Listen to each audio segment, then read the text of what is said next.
Hello, everyone, and a hearty welcome to our guest speaker, presenter, moderator, and all our participants. I'm Meher Khan. I'm an allergist immunologist physician, and I co chair the Center for Multidirectional Engagement Journal Club. I'd now like to hand over to our moderator, Whitney Hung. But I think we are going to have a great discussion as we have people from the different sectors. Um, Again, this is a great pleasure for me to introduce our panel speakers today, who are going to discuss the complexity and the controversial issues of COVID for the vaccine allocation locally and among countries. Our first panel speaker is Dr. David Narrow. Currently, he is the Deputy Commissioner for Public Health Service at New Jersey Department of Health. He's leading the effort of COVID vaccine distribution in New Jersey. Prior to become Deputy Commissioner, Dr. Narrow has extensive practice experience in the emergency medicine. He was the chief medical officer of the field hospital in New Jersey during the pandemic before joining DOH. Sure, I'll combine both of them. So first of all, I think from a state point of view, we generally think that the federal government throws darts at a dartboard trying to figure out the allocation. And of course, that's not true. What we found generally is that the states are receiving an allocation that is somewhat based upon the federal government's understanding what our population is. But it's also been very clear that not all states receive the same amount of vaccine per 100,000, which has been one of the frustrations that I think New Jersey's had, where it feels it's been sort of on the bottom half of the states in terms of the number of physical doses coming into the state per 100,000. Also, I would say that the Biden administration has been much more what I would term kind of interventionalist about the doses. They've clearly shown an interest in having a lot of FEMA-based sites that are providing vaccination in states. Some of them they only send the people and not the vaccine. The others, the larger mega sites, the vaccine comes with it. New Jersey now has one of these large sites that comes with about 6,000 doses a day in Newark currently. And then the other part, obviously, is that they've really, we were told that probably about 20% of the vaccine supply will go to the federal partnership, which is the largest part of that is the retail chain pharmacies. This week, they were just finishing in terms of doses that arrived in New Jersey. About 40% of the doses that came into the state were through that retail partnership. So it does make it a little bit difficult to know at any given time exactly what you're going to be getting and who in your state's going to be getting the vaccine. We have had pretty good, what I would consider the floor of how many doses we're going to get. But that doesn't often match what we actually receive when they add in doses. And obviously we're experiencing, the up and down of the J&J model. So this has caused logistically us to go to facilities like Whitney's and say, please take vaccine, and then a few weeks later not give them hardly any vaccine, and then come back to them and then give them a lot of vaccine, and then come back to them and not give them anything. So we have really struggled to try to give as much predictability. We've succeeded in some parts of our allocation system within the state, particularly around our larger mega sites and our county and local health departments. But there have been many entities, and particularly hospitals, independent pharmacies, that really have not had that predictability.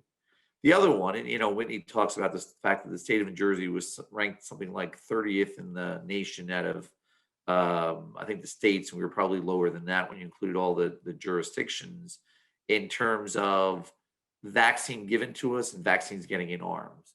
A lot of that, quite frankly, was related to the fact that the federal government had the first federal partnership was that long-term care collaboration, where they were going to be really giving vaccine, and the job of vaccinating those who were in nursing homes and acute care and subacute facilities to some of the larger national chains, in New Jersey's case, CVS and Walgreens. But about a week before they started the program, they pointed out that that allocation was going to be coming from the state's allocation. And they required us really to do almost put up the doses up front and then have them used on the back end. And so what happened in New Jersey, because number one, we really did prioritize the long-term care facilities. We had a tremendous amount of morbidity and mortality in both the residents and the staff. We put what was probably that point 25 to 30% of our vaccine in the first 6 or 7 weeks and reserved it for that program. The second speaker is Jin-Young Oh. He is a global business leader in life science industry with extensive experience in global supply chain. Currently, he is the Senior Finance Director of Medical Devices Supply Chain at J&J. Before his current role, he managed an annual R&D budget of $7 billion in multiple therapeutic areas, including vaccine. We are glad to have the two panel speakers who play the key role in different sectors. Given my role in the clinical setting, hopefully we will provide everyone with 360-degree view on vaccine allocation and distribution. With that, Jin-Young, the stage is yours. Thanks for the nice introduction, Whitney. And also thanks for having me in this forum. It's a pleasure to be here. So what I'll do over the next 10-15 minutes is to quickly summarize the article and as well as raise some discussion points. And then Whitney will also carry with some additional discussion points before we go into the breakout room. Okay. So first in the article talks about the overall manufacturing and distribution status of COVID vaccine. So as we all know, currently more than 100 vaccine candidates have been in development, and since the pandemic, and then there are 4 that have been approved by several countries around the world, including US and Europe. So Pfizer, Moderna, J&J, and AstraZeneca. And obviously, we also have the vaccine from China and Russia that have been approved by their respective health authorities. So the biggest problem that we have right now is the fact that, at least for the foreseeable future, demand will be significantly higher versus supply. Just based on where the production occurs with the vaccine manufacturing, it's highly likely that the lower income countries will suffer more, hence needing for a more equitable global distribution plan. So there's been several approaches that have been proposed: fair priority model, WHO model, as well as the COVAX partnership, which we'll talk more. Next slide. So speaking about the COVAX partnership, so this is an international partnership among Gavi Alliance, CP, and WHO with the purpose to accelerate the development and manufacturing of COVID-19 vaccine and to guarantee fair and equitable access for every country in the world.